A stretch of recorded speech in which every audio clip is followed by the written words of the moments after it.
Hello again, and welcome to a very special edition of Special Needs Jungle in Conversation. My name's Tania Tiraoro. And I'm Renata Blower. Today's guest has appeared on the podcast before, but this time we're here to look back at her long career in disabled children's rights and policy. I think it's fair to say that there's nothing she doesn't know about the world of SEND. Welcome back, Dame Christine Lenehan. Thank you very much, both. It's a pleasure to be here with you. So let's tell you a little bit about yourself. So Dame Christine Lenehan has been at the forefront of defending disabled children's rights for many years, starting as a social worker in 1980. In 2000, Christine joined the Council for Disabled Children, becoming director just 3 years later. And a key part of her role has been working with government and statutory agencies to advise on policy and support for the development of practical improvements and champion the rights of disabled children and young people in the UK. During her time at the CDC, Christine has played a leading role in influencing government policy on disabled children, spearheaded numerous national campaigns, and led inquiries into failings at residential special provision. Christine is an honorary fellow of the Royal College of Paediatrics and Child Health, and in 2016 she was awarded damehood in recognition of her outstanding work. We are really pleased to talk to you again today, just days before you retire from your role at CDC. And you've lived through so many changes in the landscape of sort of SEN provision and disabled children's rights. Really, what stood out for you in the last 40 years? Yeah, I've been doing a lot of thinking. As you come towards the end of your career, you do start to reflect a bit. And sometimes it feels like nothing's changed, but lots of the time it really has.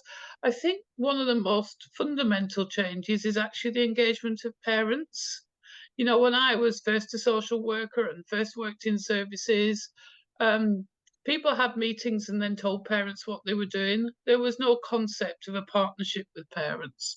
And I remember doing training with young social workers or doctors or a whole range of people coming into the profession who wanted to know what made these reasonable, normal people turn into angry harridans the minute that they had a disabled child. There was almost a belief that there was some sort of switch that happened when parents had disabled children.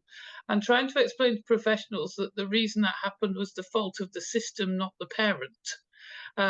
Was quite a big task, really. Now, don't get me wrong, I know that parents are still angry and I know there's a long way to go, but I do think the sort of more fundamental engagement of parents' opinions in the system has changed. I think what's also changed is expectations, and I think that's right. When I was first in the profession, parents were almost grateful for whatever bits of service they got. I think now they're the most powerful advocates for their children. And I think professionals have to learn to work in a sort of positive, engaged, but be really clear about what they can offer and what they can't. And that's still learning. But I think the role of parents is central. I suppose the other thing I think is the voice of children. I spent a long, long time trying to get the voice of children heard. And people used to write on assessment forms about disabled children, cannot communicate, has no views, does not understand concept, all of that sort of stuff. I remember years of doing it on a fostering panel, for example, and just sending them back and sending them back and sending them back. And, one of the pleasures of my life is working with young people. And so actually hearing the value of what they have to say, I think one of my favourite DFE bits was when we were doing, must have been the Children and Families Act, and we were arguing, if you remember, that the education, health and care plan process should be extended into higher education. And the minister at the time said, but we don't need to, because disabled young people don't go into higher education. And one of our young people who was very able and had a lot to say, he and I went to see the minister, and this young person said, but I'm in higher education, these are my rights. And it was that still fighting that old perception of who these children are and how society places limitations on them. So I do think those things have changed. I think we have another set of challenges now, but that's still a battle we're fighting to get it into higher education. Indeed. Yeah. And nobody's listening, it seems. So I've got a big question for you here. Oh God. If you were in charge of government policies for SEND, what would your priorities be? So I think fundamentally what stops change is leadership and accountability. You know, you can play with processes and play with systems. And, you know, we had a really good day on Tuesday with the launch of the change programme. There are some fantastic people in the room who want to change things and want to make better. But I would have a joint ministerial task force on SEND. I would bring the Department of Health and Social Care and the Department of Education together.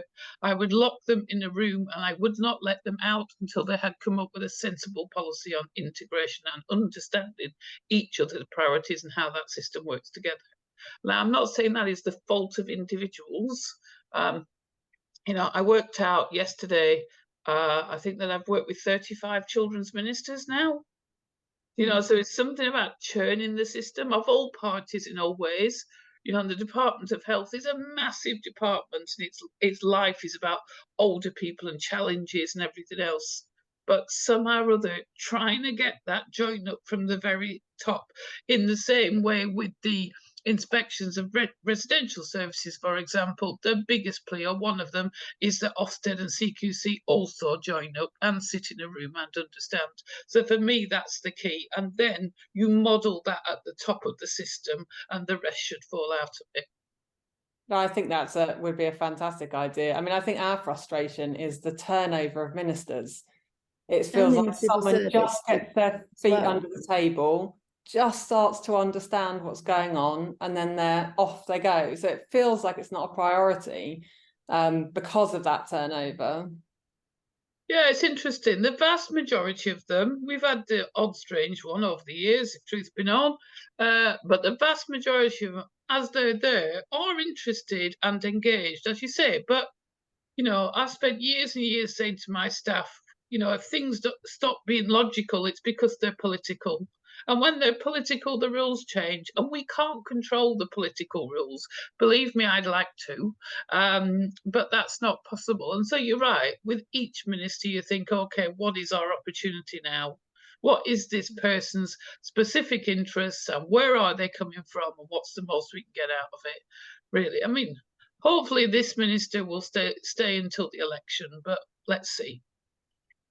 But it does seem to be that it's the kind of post that young ministers get put into to test their mettle, and as soon as they've done that, you know, off they trot. I think like that's true. Yeah, I think that's true of junior ministerial posts. I think that's the nature of it. You know, we tend to hold on to Secretary of States for a bit longer. So I think I've only had 12 Secretaries of States in the Education Department. But yeah, junior ministers do turn over. It's the sort of nature of them. I mean, I think the really important thing is holding on to the senior civil servant teams, you know, because they hold the knowledge, whereas, you know, what's interesting is if you listen to Minister Johnston, who's our newest minister, he was at the Change Programme launch on Tuesday, and he was saying, and he's a South East MP, so he said he had two big things in his mailbag. The first was to do with planning law, which you imagine in some parts of the country, but the second was about SNJ. And I think, to me, I suppose, going back to before, that is also the biggest difference. When I first started in this job, certainly when I first became director of CDC, I spent a lot of my time trying to get SEND on an agenda. I would go everywhere and anywhere just to get people to talk about the issue and give it some airplay and whatever. Whereas now it is central. It is central when you talk to local authorities. It is central when you look to government. I mean, it's central because it's a problem, but at least it's central. So you are going in all the time. Though. Well, it's expensive and angry. You know, it's that combination of it, isn't it? The fact it's expensive wouldn't matter in a way if it was expensive because people were getting really good outcomes out of it. It's when it's expensive and angry and it's still failing. You know, it's the system's really very hot at the moment that actually, and so you're always trying to do it. And I suppose with ministers in particular, you're always having to explain there is no single magic wand. You know, what can I do to make everyone happy? You can't make everyone happy. What you can do is lay out a program that makes sense to people. So that's what you're trying to work with. I mean, we thought we'd done that with the Children and Families Act in 2014, and it certainly had the potential, Indeed. by and large. And obviously we've covered on a special needs jungle, the structural, the financial, and the cultural reasons why it's failed to do that.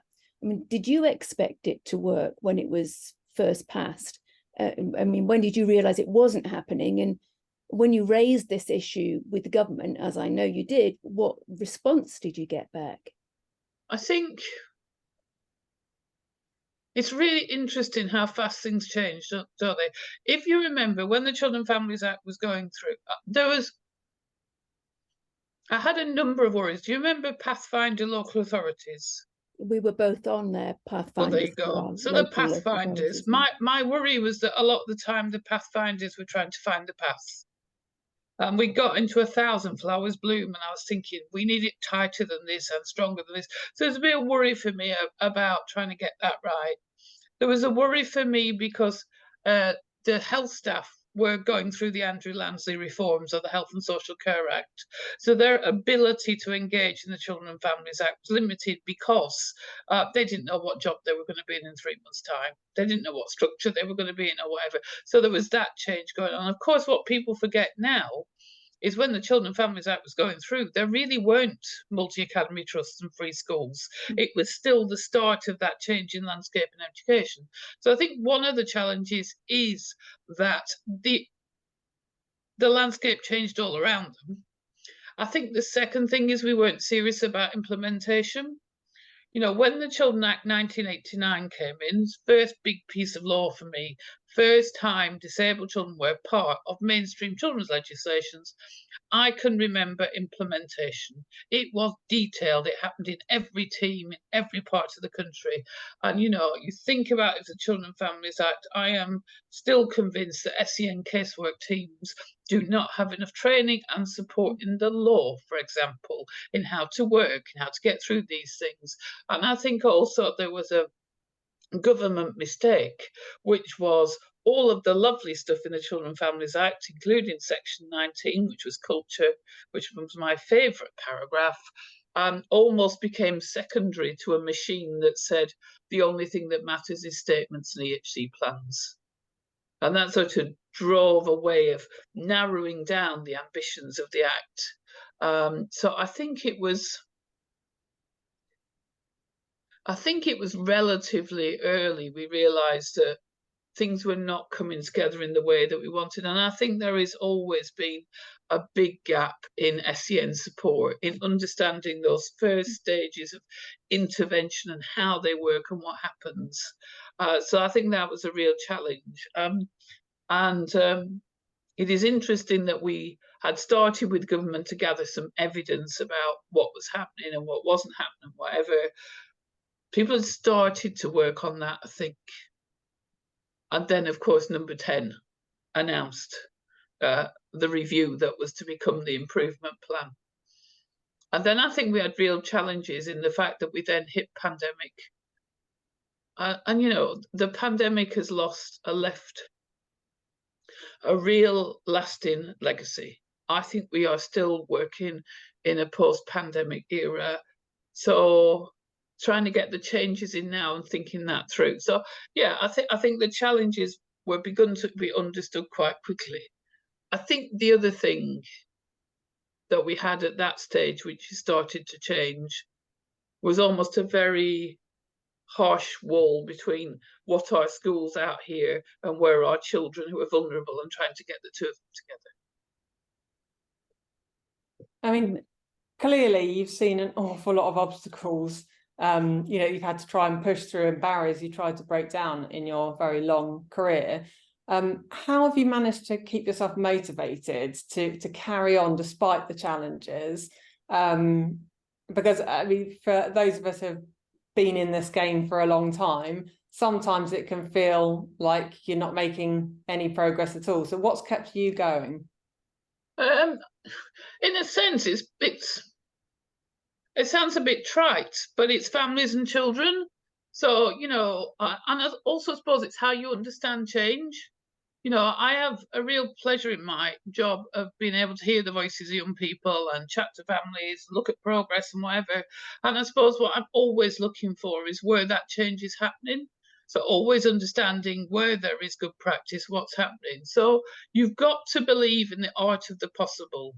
One of my strong refrains, one of my annoyances with the system is I cannot believe that the system has gone to hell in a handcart, because that's not fair to the families and children who are in it. So, you know, with my teams, and sometimes they think, oh, we should shut up. I preach about a relentless positivity, and that's not a naive positivity, as you can see. I understand the barriers and the challenges, but I also understand that there is a way through this and that they can be overcome. And I suppose I also understand that there are children and there are families who are getting what they need.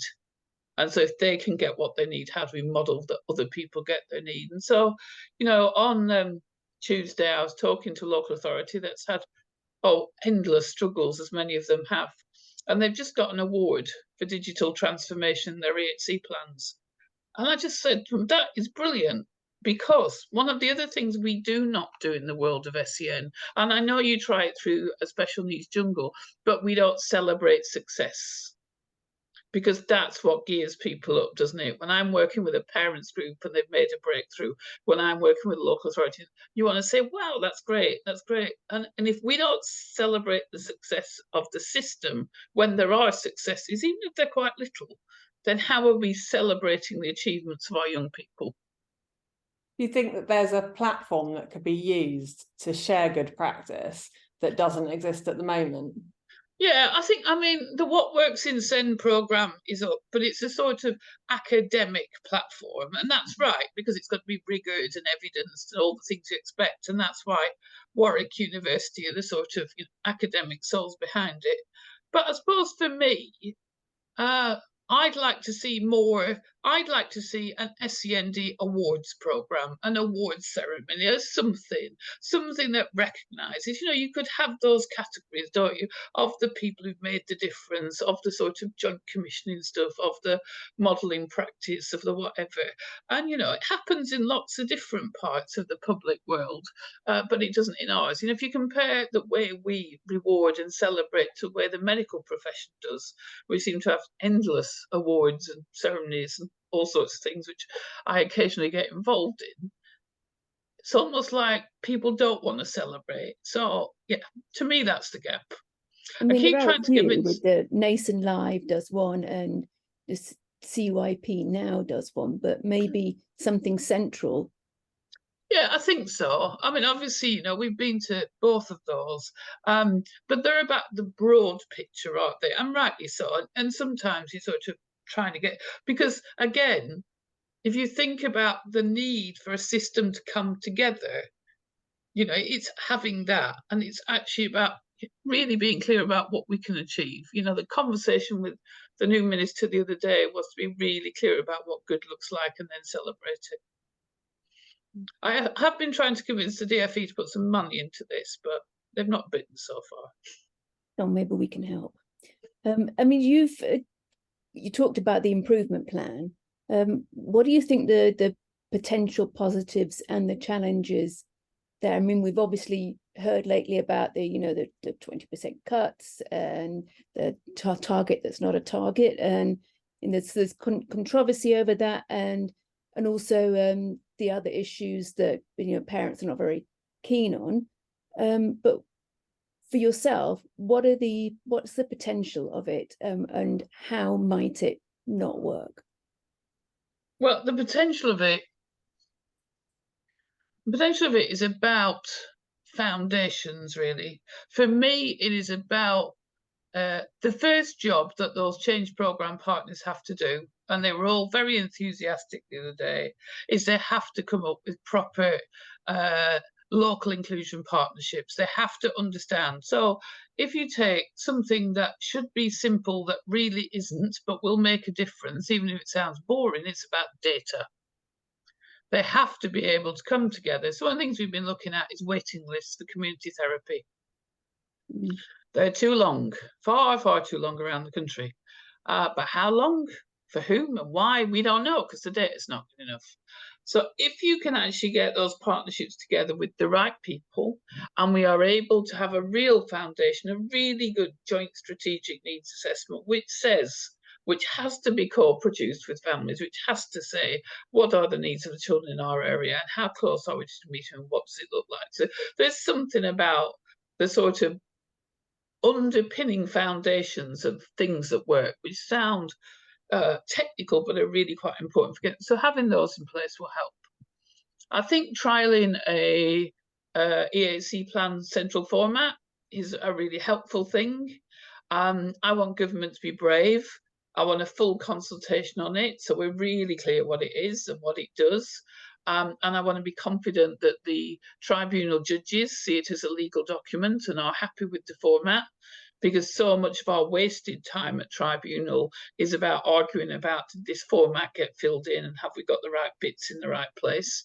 And you know, that's grief you can take out of the system that you need to be clear about. So I think trying to test out some of that would be helpful. And I think really sort of understand, for me, what I want to be clear about with it is the roles that each partner play. So if you think about the sort of weak spots in the system that we're trying to work with, and where maybe there would be legislation in the future, it is about being really, really clear about health accountabilities, and it's about really, really clear about school accountabilities, particularly if those schools are not local authority maintained schools, they're in multi-academy trusts or whatever. So for me, it is the opportunity to have honest conversations about getting that lot sorted out and starting to have a measure of what good looks like. So what directors of children's services will say to you is, look, when we're inspected on our children's social services part of our world, something called the ILACS inspection, we're really, really clear where we are, even if we're failing, because we know what a pathway to good looks like, and we know the next steps in getting there. And for some reason in our world, we have never got that right. So to me, this is part of the way of getting that right, and engaging parents in conversations and engaging one another in conversations. So it is a good starting point, I think. And it's also about making sure people can access good practice, rather than a system that seems to go round and round in circles a bit. So I think as a baseline, it is a good programme that we are really happy as CDC, it won't be me, but we are really happy to support. What can go wrong? Well, you know, within 12 months we'll have an election. That might not help us, or it might do, who knows? We have local authorities, a number of whom, if they're on safety valve, they are not in the change programme.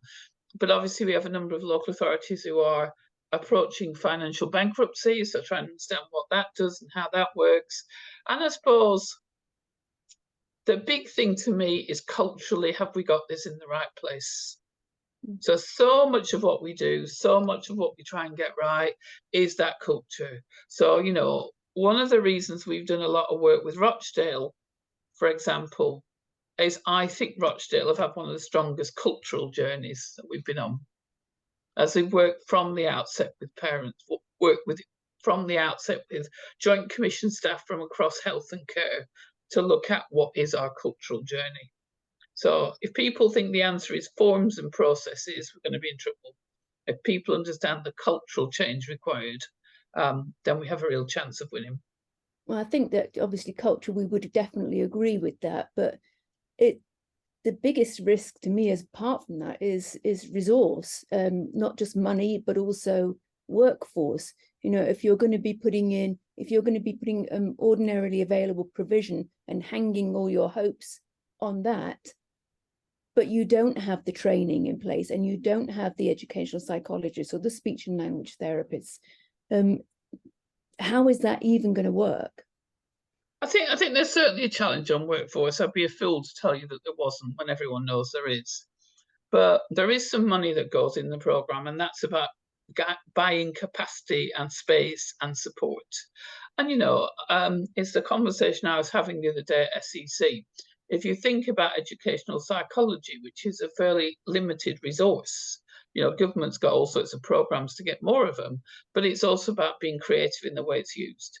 It's a bit like speech and language therapy. If you work on different approaches like total communication and whatever, you know, you are making sure that everyone has a basic approach, everyone has something that answers.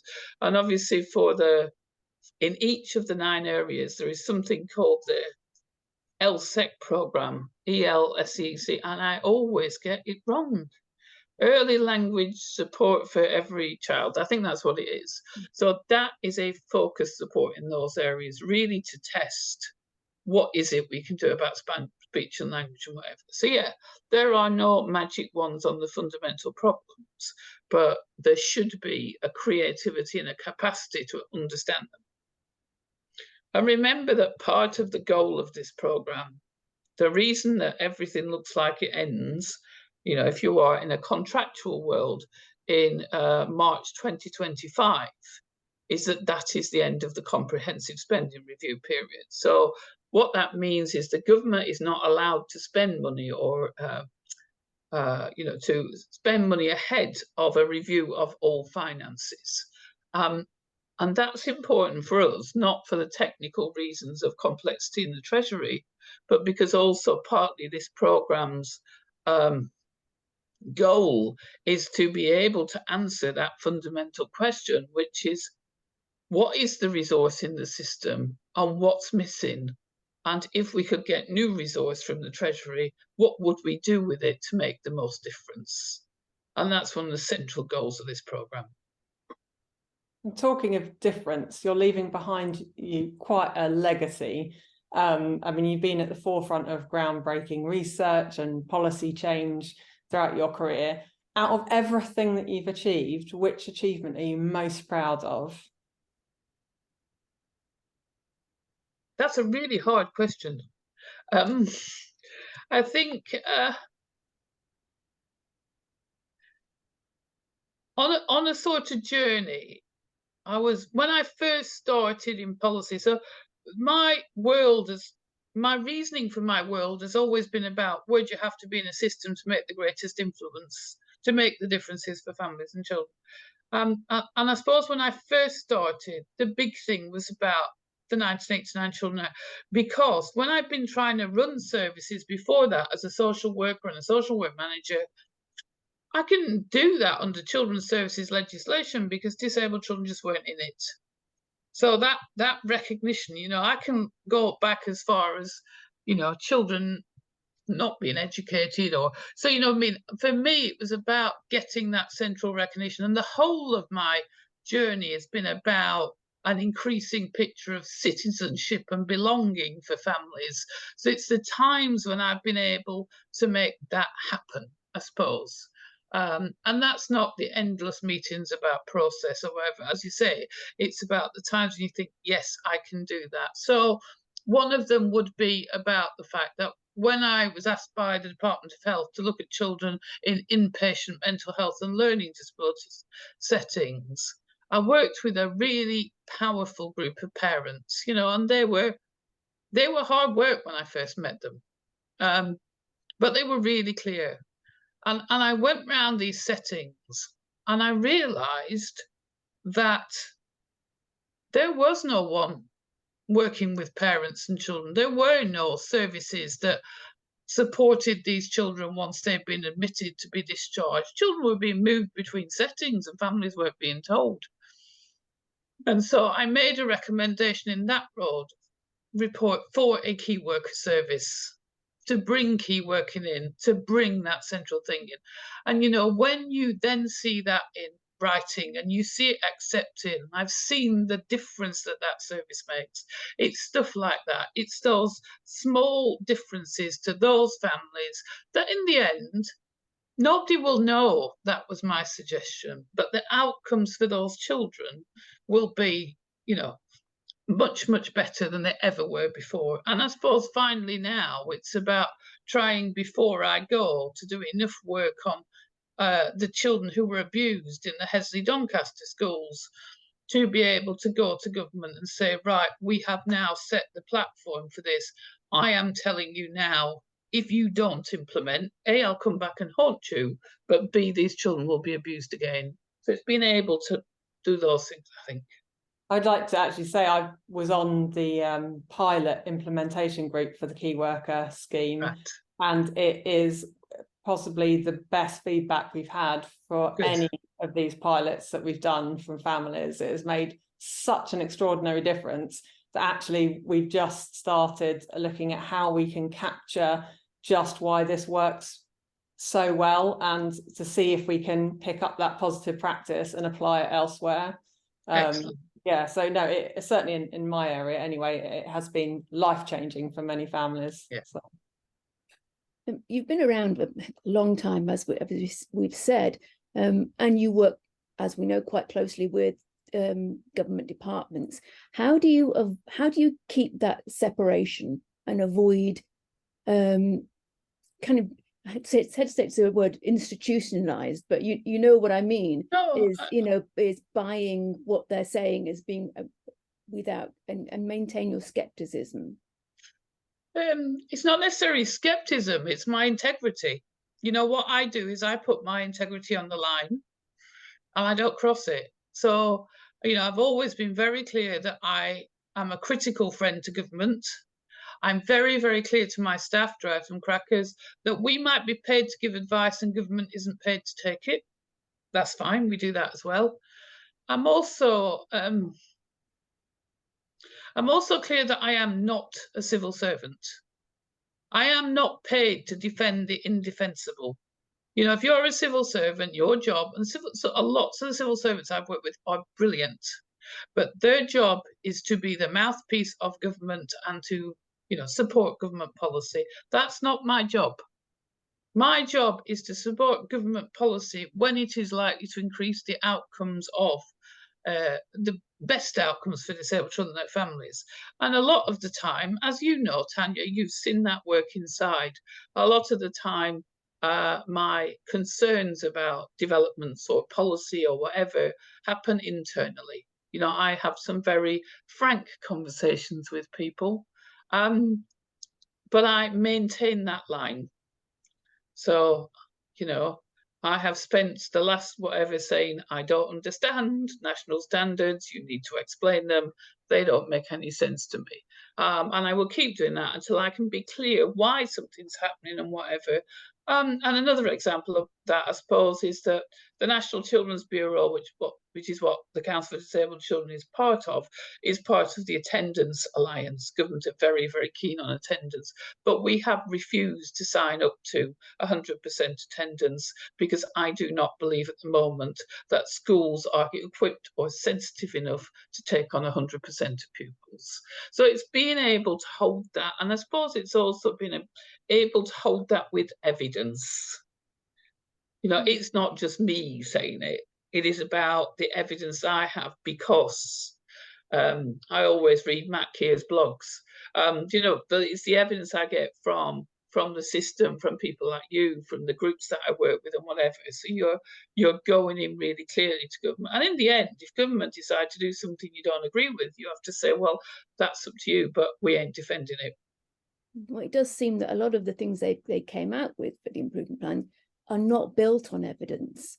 That must be quite a challenge to combat. Well, sometimes it's about,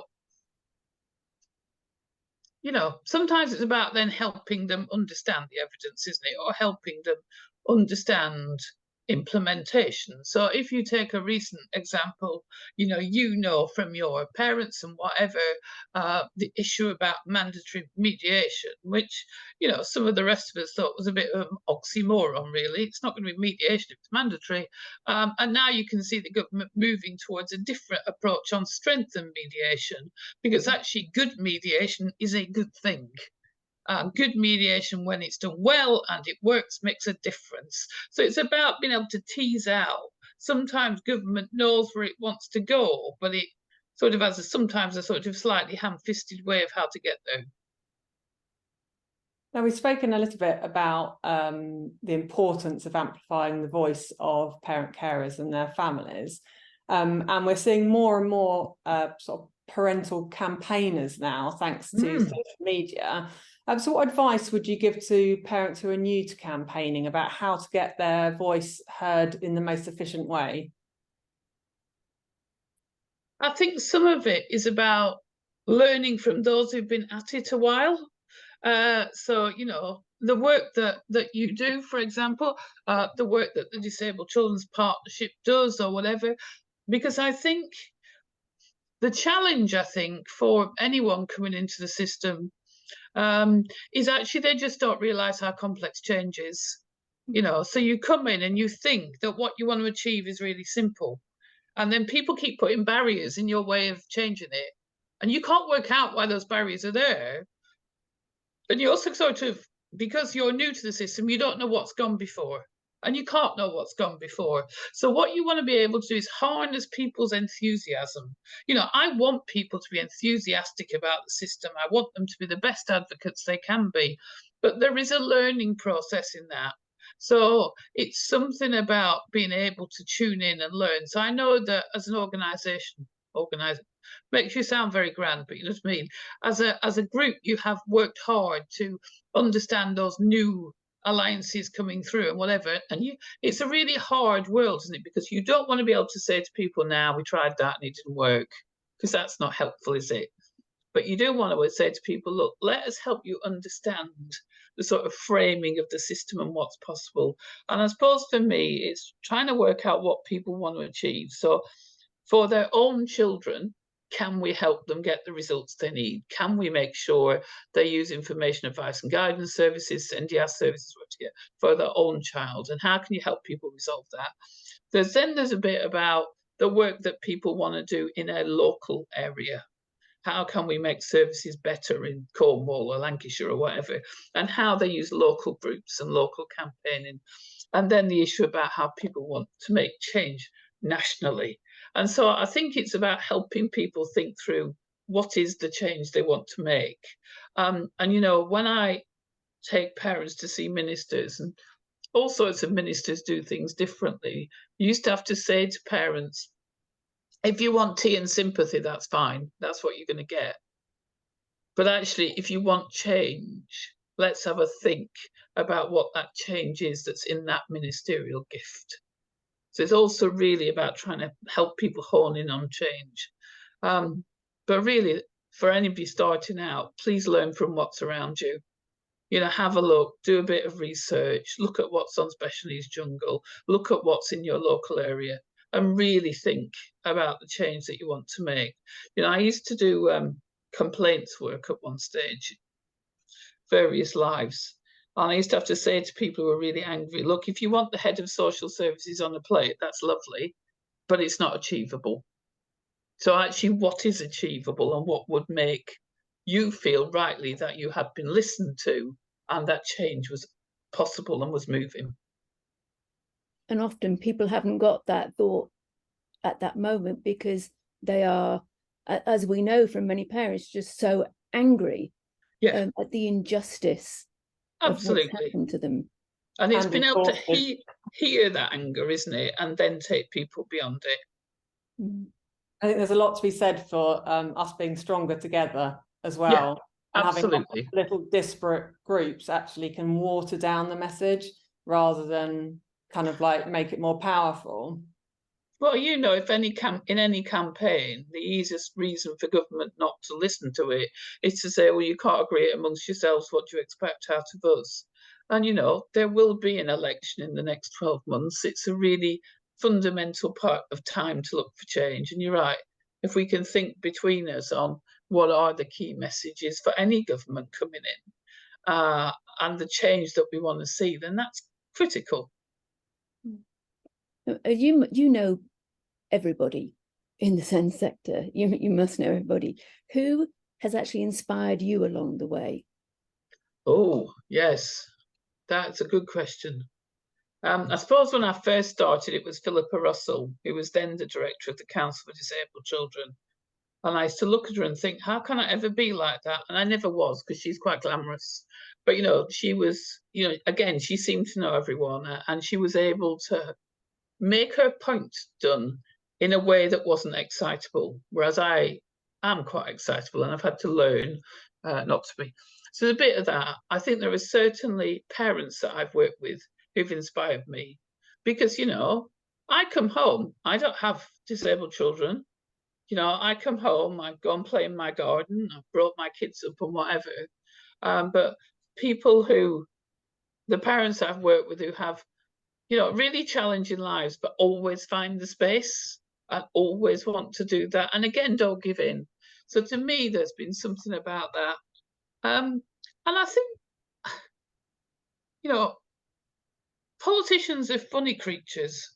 But there are some of those who, again, I've felt were able to step out and fight and be able to take stuff on and be able to do it. So, yeah, they're sort of individuals rather than systems over time. I suppose there are enough people, there have been enough people around me who've made me feel like it's worthwhile to keep doing it. When you say politicians, who are you talking about? Edward Timpson or? Oh, Edward Timpson was my favourite minister. I mean, you know, because he heard and he listened and he wanted change and whatever. But there are also Labour MPs like Joan Humble, who was the MP for Blackpool North. She's retired now, who I did a lot of work with.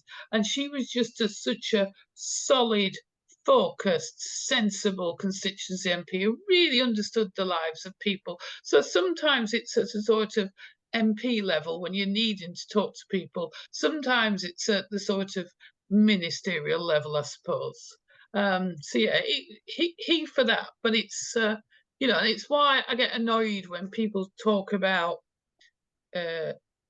everyone who is of this affiliation or that affiliation. You know what I mean? It's so much of it has been about individuals.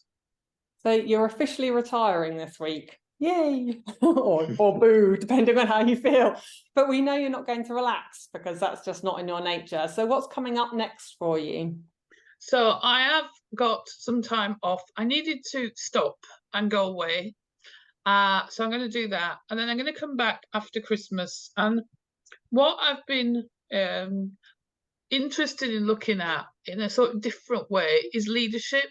You know, I think I've really worked out that leadership's an issue.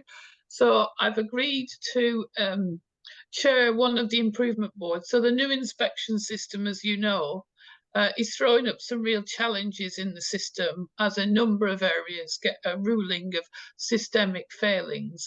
One of the first of those, Nottinghamshire, asked me to come and be the independent chair of their improvement board. And I'm doing that, and I've started doing that, and I'm learning about improvement. And again, for me, I am fascinated in what does it take to make change happen? Where are the things in it? So I'm going to be doing some work on improvement and on leadership. So that's going to be good.